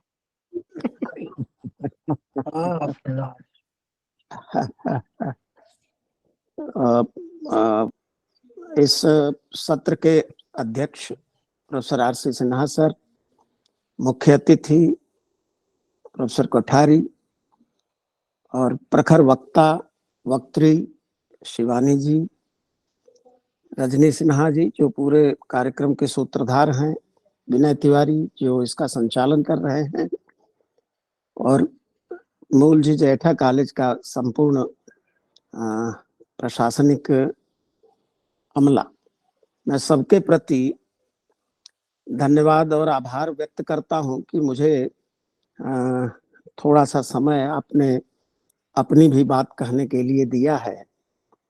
अभी 2 बहुत अच्छे व्याख्यान सुने मुख्य अतिथि महोदय प्रोफेसर कोठारी ने, और अभी अभी आज की मुख्य वक्ता प्रोफेसर शिवानी जी, दोनों ने बहुत से विचार दिए और बहुत से चिंतन के लिए प्रेरित किया। सबसे पहले तो जब मैंने इस टॉपिक को देखा जिस पर आज विचार विमर्श किया जा रहा है, व्हाई बी वर्चुअस, तो मुझे एक प्रसंग याद आया। ऐसा ही एक प्रश्न भाष्यकार व्याकरण के भाष्यकार जो वात्स्यायन हैं, उन्होंने एक प्रश्न इसी तरह उठाया है कि क्यों व्याकरण, किम कथम व्याकरणम, व्याकरण का अध्ययन क्यों करें। और फिर शुरू में ही और उसके बाद अपनी बात उन्होंने उसका उत्तर देने का प्रयत्न किया कि व्याकरण इसलिए पढ़ें जिससे शब्द का सही प्रयोग कर सके। और बड़ा बढ़िया उदाहरण है कि स्वजन को स्वजन न बना दें इसलिए व्याकरण पढ़ें। स्वजन अगर हम दंत स से लिखते हैं, जिससे सड़क लिखते हैं, तो स्वजन माने अपने लोग, अपना परिवार, अपने मित्र लोग। और अगर तालव्य श से स्वजन लिखते हैं, जैसे शरीफ या शरीफा बनता है जिस शब्द, तो स्वजन अगर तालव्य स से लिखते हैं तो स्व का मतलब कुत्ता, कुत्ते। तो स्वजनों को आप स्वजन न बना दें इसलिए व्याकरण जरूर पढ़िए। तो वो प्रसंग मुझे मतलब अनायास ही याद आ गया कि वर्चुअस क्यों। वर्चुअस इसलिए जिससे हम मनुष्य बने रहें, जिससे हम अच्छे मनुष्य बने रहें, इसलिए वर्चुअस होना जरूरी है। और फिर जो रिफ्लेक्शन आज हम लोगों ने किया, and 2 great speakers, they have reflected upon the issue, professor Kothari and professor Shivani ji, दोनों ने अपने अपने ढंग से इस पर रिफ्लेक्ट किया। बहुत से क्षेत्र उसमें सम्मिलित किए गए और विषय भी इतना व्यापक है कि इस पर बोलने के लिए तो माने कम से कम 1 हफ्ते का समय चाहिए, तब सभी बातें आ सकेंगी। और मुझे लगता है कि सभी पूर्व वक्ता भी और परवर्ती वक्ता भी इस बात का अनुभव करेंगे कि अभी तो मैंने कुछ कहा ही नहीं। फिर भी रजनी जी ने मुझे 10 मिनट का जो समय दिया है अपने शेड्यूल में, मैं उसके अंदर ही कुछ थोड़ी बातें अपनी कहूंगा। अभी सोक्रेटिस, प्लेटो, अरिस्टोटल, ग्रीक परंपरा के अनेक बड़े विचारकों का जिक्र किया गया। यूडिमोनियन एथिक्स और निकोमेनियन एथिक्स, इन थियरीज के माध्यम से अरिस्टोटल ने एक क्लासिफिकेशन किया है, एक वर्गीकरण किया है। और वो ये मानता है कि वैल्यू इथिक्स जो है वो वर्च्यू इथिक्स से अलग है। हालांकि जब कभी पढ़े थे इन सिद्धांतों को, तब बहुत मुश्किल हो गया मेरे लिए कि कैसे अंतर करूं। वैल्यू इथिक्स और वर्च्यू इथिक्स में अंतर करना बहुत कठिन काम है। अभी भी आज भी मेरे दिमाग में ये स्पष्ट नहीं है कि क्लियर कट डिफरेंस क्या है दोनों में, लेकिन हाँ प्रयोग में दोनों में अंतर दिखाई पड़ता है कि वर्चुअस पर्सन, अभी परिभाषा दी गई कि वर्चुअस पर्सन हम किसे कह सकते हैं। अभी शिवानी जी ने सोक्रेटिस के डायलॉग के माध्यम से कहा कि वर्चुअस में क्या क्या गुण होने चाहिए, या जो वाइसेस से भरा हुआ व्यक्ति है उसके अंदर क्या क्या गुण अथवा दुर्गुण कहें उसको होना चाहिए। मेरा अपना सोचना यह है कि हम सभी कहीं न कहीं एक व्यक्तिनिष्ठ या आत्मनिष्ठ निष्कर्ष पर पहुंचकर रुक जाते हैं। पढ़ते सब हैं, जानते सब हैं, जानते तो नहीं कहेंगे, लेकिन हाँ इंफॉर्मेशन सबकी है, उसके बावजूद हम कोई एक चीज उनमें से मान लेते हैं, जिसको शिवानी जी ने कन्विक्शन कहा। हमारा एक कमिटमेंट, एक कन्विक्शन हो जाता है और फिर हम अपनी बात के नाम पर वही कहते हैं। यह जानते हुए भी, यह देखते हुए भी, यह समझते हुए भी कि इसकी एंटीथेसिस भी है, इसके विपरीत भी विचार हैं, और अनेक ऐसे लोगों ने अपने विचार दिए हैं जिनमें जिनके साथ मेरे विचार का तालमेल नहीं है। लेकिन कहीं न कहीं एक हम इस तरह की खोज करने का प्रयास करते हैं कि ठीक है, जहां तक हो सके यूनिवर्सलाइज किया जाए इसको। To be virtuous, all right, कोई ये नहीं कहेगा कि हम वर्चुअस नहीं होना चाहिए, ये कोई नहीं कहेगा, लेकिन अपने कमिटमेंट के अनुसार वर्च्यू की परिभाषा हम बदल देंगे। अभी मेरे मित्र आलोक टंडन साहब जो चिंता व्यक्त कर रहे थे, अगर वर्च्यू की परिभाषा बदल दिया जाए तो फिर उसके लिए चोरी के माध्यम से या डकैती के माध्यम से या लूट के माध्यम से प्लेजर को गेन कर लेना ही एक जीवन का रास्ता बन जाएगा। लेकिन क्या वह सचमुच जीवन का रास्ता है? क्या वह व्यक्ति जो चोरी डकैती लूट के माध्यम से अपना जीवन जीने के लिए प्रयत्नशील है, क्या वह अपने बच्चे को, अपने आने वाली जनरेशन्स को यह सिखाने के लिए तैयार है? क्या वह इसको यूनिवर्सलाइज कर सकता है? इमैनुअल कांट की चर्चा आई थी, उसका जो कांट की एथिक्स हम सभी लोगों ने पढ़ा है। कांट यूनिवर्सलाइजेशन की बात जब करता है मैक्सिम्स ऑफ मोरालिटी में, तो वो कहता है कि हमें वही करना चाहिए जिसको हम यूनिवर्सलाइज करना चाहते हो। क्या कोई चोर डकैत या चोरी डकैती या लूट के माध्यम से धन संग्रह करने वाला व्यक्ति इसको यूनिवर्सलाइज करना चाहता है? मुझे लगता है कि नहीं करना चाहता, क्योंकि अगर चोरी को यूनिवर्सलाइज कर दिया जाए, सभी करें इसको, तो फिर उस चोर के घर में भी चोरी हो जाएगी, क्योंकि प्रत्येक व्यक्ति चोर होगा। तो मुझे ऐसा लगता है कि जो विकल्प उपलब्ध होते भी हैं उनमें भी कुछ सम्यक चिंतन के बाद या डीपर रिफ्लेक्शन के बाद हम कुछ उसका भी उत्तर खोज लेते हैं कि नहीं भाई, ये तो सही नहीं है, ये जो अभी तक हम सोच रहे थे वह सही नहीं है। और मुझे तमाम प्रसंग जो याद आ रहे हैं, महाभारत का एक प्रसंग याद आ रहा है। महाभारत का रेफरेंस अभी मुख्य वक्त्री महोदया ने भी रखा।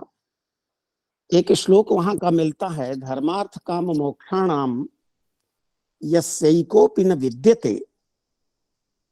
धर्म अर्थ काम मोक्ष, इनमें से एक भी अगर मिसिंग है किसी के जीवन में, तो दूसरी लाइन कहती है कि अजागलस्तनस्यैव तस्य जन्म सदा वृथा। वाई बी वर्चुअस, इसका बड़ा बढ़िया उत्तर वो श्लोक देता है। अगर धर्म अर्थ काम मोक्ष में से कोई भी हमारे पास नहीं है तो फिर ऐसा जन्म तो उसी तरह व्यर्थ है जिस तरह अजागलस्तन बकरी के गले में लटकता हुआ स्तन, बकरियों के गले में भी एक स्तन लटका रहता है जिसमें से कोई दूध नहीं निकलता है। महाभारतकार कहते हैं कि उसका जीवन तो अजागल स्तन जैसा है, बकरी के गले में लटके हुए स्तन जैसा है, जो एकदम व्यर्थ है, किसी काम का नहीं है।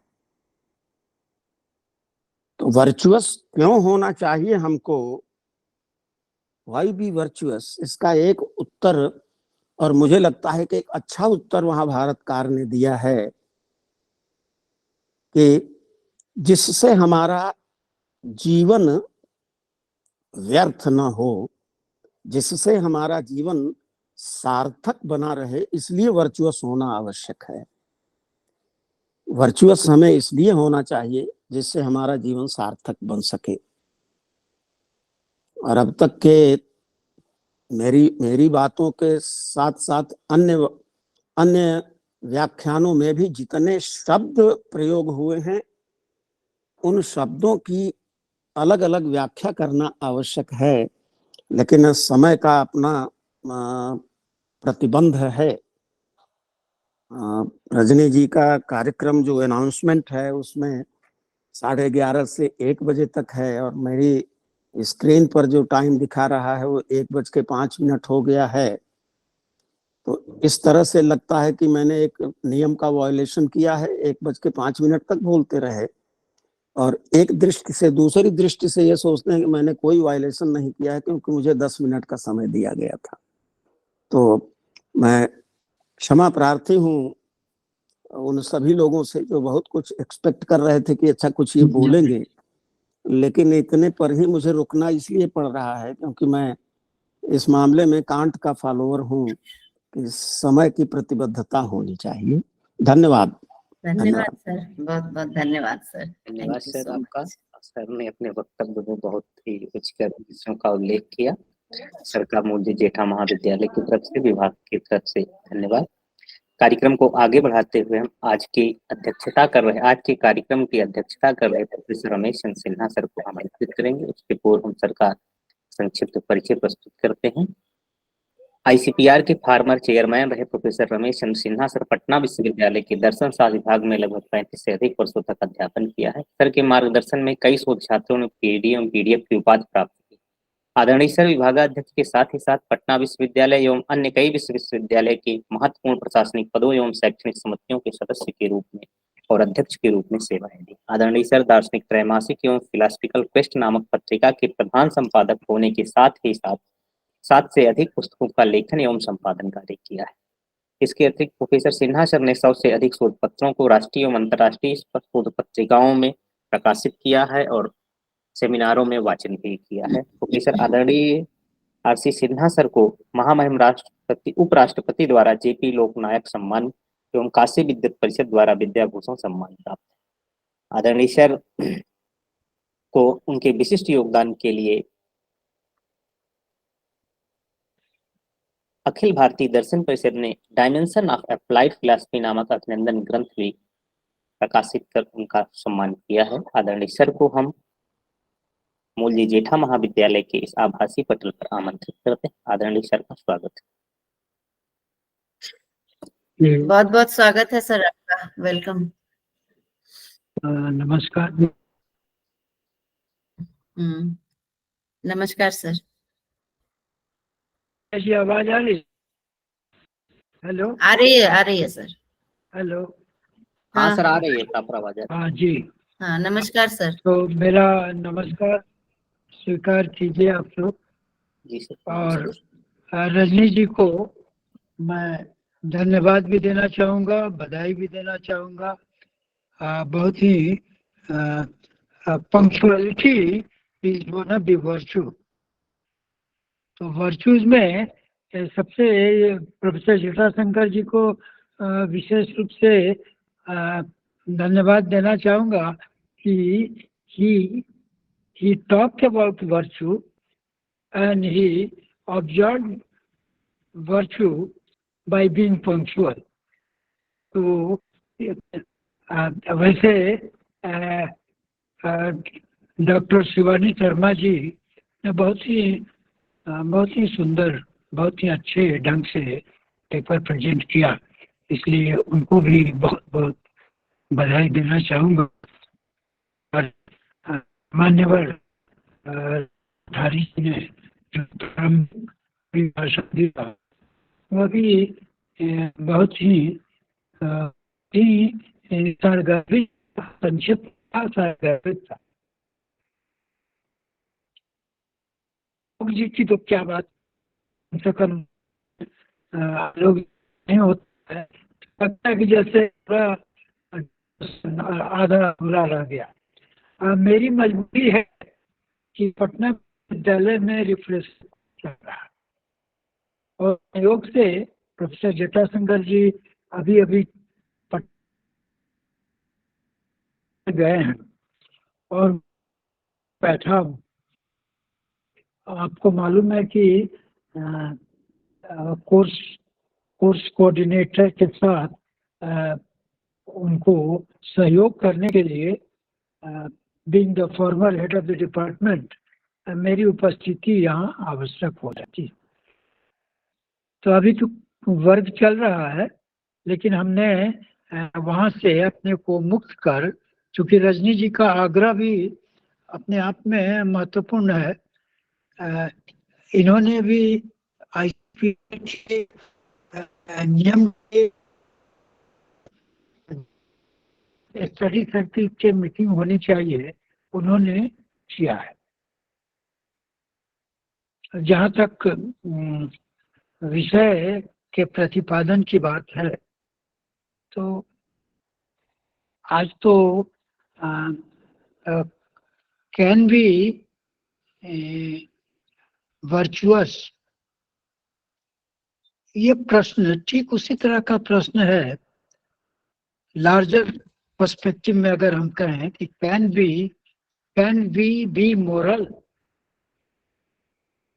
क्या हम सद्गुणी हो सकते हैं, यह प्रश्न उसी तरह का प्रश्न है कि क्या हम मोरल, नैतिक हो सकते हैं। तो निश्चित ही मनुष्य एक सामाजिक प्राणी है और समाज की व्यवस्था के लिए सद्गुण का होना जरूरी। अगर एक दो सेंटेंस में उत्तर हम दें तो यही कह सकते हैं कि व्यक्ति के, जैसा कि प्रोफेसर जटाशंकर जी ने कहा कि सद्गुण बहुत ही आवश्यक है अपने जीवन को भी सही ढंग से जीने के लिए। और डॉक्टर शिवानी शर्मा जी ने सोक्रेटिस, प्लेटो, अरिस्टोटल की बात की और उन्होंने इसको डिस्कस किया कि किस तरह से नॉलेज इज वर्च्यू। और फिर भारतीय दार्शनिकों के परिप्रेक्ष्य में और पश्चिमी दार्शनिकों के परिप्रेक्ष्य में उन्होंने इस कैन बी वर्चुअस, ये इस प्रश्न को आपने सारगर्भित ढंग से प्रस्तुत किया। आपको बहुत बहुत बधाई देना चाहूँगा। अभी जो वातावरण, जिस वातावरण में मैं बैठकर बात कर रहा हूँ, शायद बहुत सिचुएशन हो, क्योंकि एक तरफ उपस्थिति वर्ग में होनी चाहिए, लेकिन आपके इस वेबिनार में भी उपस्थिति अध्यक्ष आपने बनाया है तो रहना, अध्यक्षता करना भी आवश्यक हो जाता है, क्योंकि एक तरह से to be dutiful is also a virtue. तो I try to remain dutiful अब यहाँ सामाजिक व्यवस्था अगर वर्च्यू न हो, if people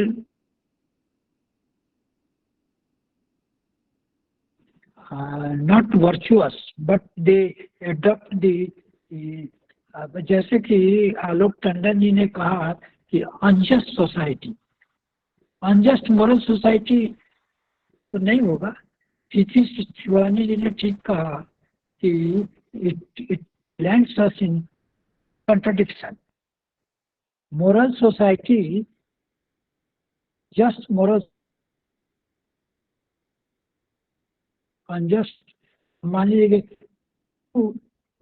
थियरी में ये हुआ था कि वैल्यू थियरी में हम वैल्यू एंड डिसवैल्यू दोनों को डिस्कस कर सकते हैं, जैसे कि एथिक्स में हम करते हैं। एथिक्स एंड मोरालिटी में हम अंतर करते हुए ये कहते हैं कि ethics is a normative science और उसमें मूल्य को, वैल्यू को और डिसवैल्यू को दोनों को हम सकते हैं। तो अब morality, certainly morality is concern with the values, और उसके साथ मोरालिटी का जो स्वर है वह सद्गुण।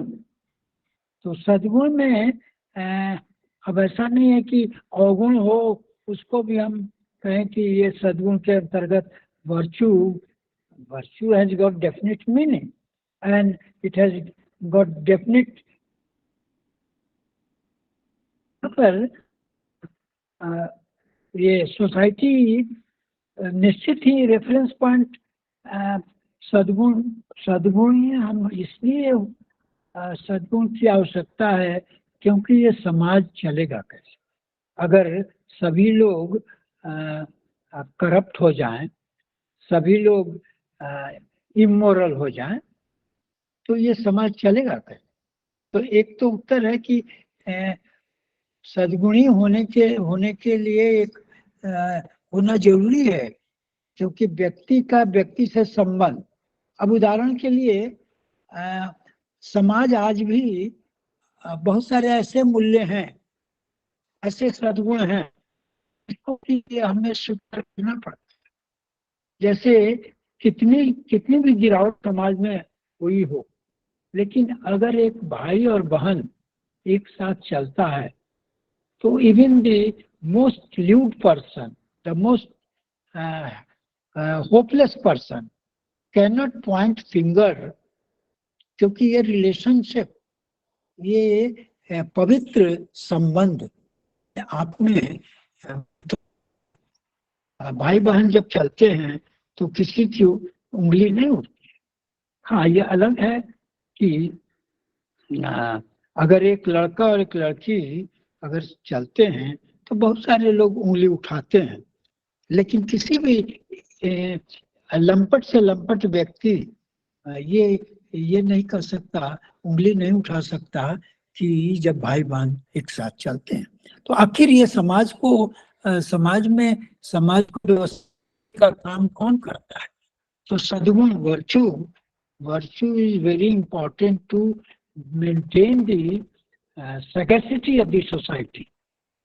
समाज के पवित्रता को बनाए रखने के लिए ये सद्गुण बहुत आवश्यक गुण है। और निश्चित ही व्यक्ति की सत्य निष्ठा या इंटीग्रिटी जिसको हम कहते हैं, तो there is a difference between integrity and honesty. मान लीजिए कि ऐसे प्लेयर ने आपको ग्रांट दिया और आपने बहुत ईमानदारी से सब ग्रांट खर्च भी किया, लेकिन 5 लाख रुपया मिला और 1 लाख रुपया आपका बच गया, तो आप 1 लाख रुपए को डिपार्टमेंटल डेवलपमेंट के लिए इन्वेस्ट करके एक्सपेंडिचर आप दिखाते हैं। This you are very honest, you have not misutilized the fund. You have just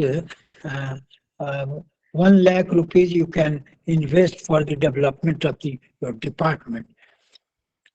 लेकिन ये ऑनेस्टी हो सकती है, honest, you are very honest, लेकिन इंटीग्रिटी तभी होगी जब आप 1 लाख रुपया ICPR को लौटा दें। तो अब यहाँ हिसाब आपने सही दिया एंड वेरी ऑनेस्ट,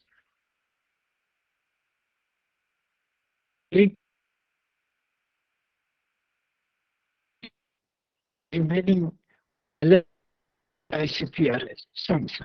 तो ये एक मैंने ये डे टू डे एवरीडे के एग्जाम्पल के साथ मैं कहना चाहूँगा कि अध्यक्ष का तो काम सिर्फ धन्यवादी की पृष्ठभूमि तैयार करना है, लेकिन रिफ्लेक्शंस आपने जो शब्द रिफ्लेक्शंस, तो मैं अपने ढंग से संक्षेप में, चूंकि मुझे क्लास में भी उपस्थित होना है, वैसे भी 2-3 बार रिमाइंडर मुझे मिल गया कि आप एब्सेंट हैं, तो इन्हीं शब्दों के साथ मैं सभी को धन्यवाद देना चाहूँगा। और विनय जी ने बहुत बढ़िया से संचालित किया है, और डॉक्टर शिवानी शर्मा को पुनः बहुत बहुत बधाई। आप अपने इसी तेवर को, क्योंकि आगे आने वाले दिनों में जो यंग जनरेशन है उसमें शिवानी जी निश्चित ही अगली पंक्ति में खड़े हैं, और एथिक्स, रिलीजन, इन सब पर कई बार मैंने भाषण सुना और अच्छा लगा, और निश्चित ही जहाँ अच्छी बातें होती हैं तो कम से कम मैं जरूर बधाई देता हूँ, जरूर पार्टिसिपेट करता हूँ। और आपका अभिभाषण सुनकर मुझे बहुत ही अच्छा लगा कि आपने बहुत एनालिटिक ढंग से और स्कॉलरली ढंग से आपने रखा। इन्हीं शब्दों के साथ मैं अपनी वाणी को विराम देता हूँ, और क्षमा करें क्योंकि यदि ठीक से या कोई बात मेरी अच्छी नहीं लगी हो तो मुझे क्षमा करेंगे। इन्हीं शब्दों के साथ आप सभी को बहुत बहुत धन्यवाद। धन्यवाद सर, बहुत बहुत धन्यवाद। बहुत बहुत धन्यवाद सर की उपलब्धता हम लोगों के लिए एक आशीर्वाद की तरह है। सर का आशीर्वाद और मार्गदर्शन हम सभी को प्राप्त होता रहे। कार्यक्रम को आगे बढ़ाते हुए अब धन्यवाद ज्ञापन का समय है। हम आदरणीय अध्यक्ष जी के अनुमोदन से धन्यवाद ज्ञापन की तरफ बढ़ना चाहते हैं।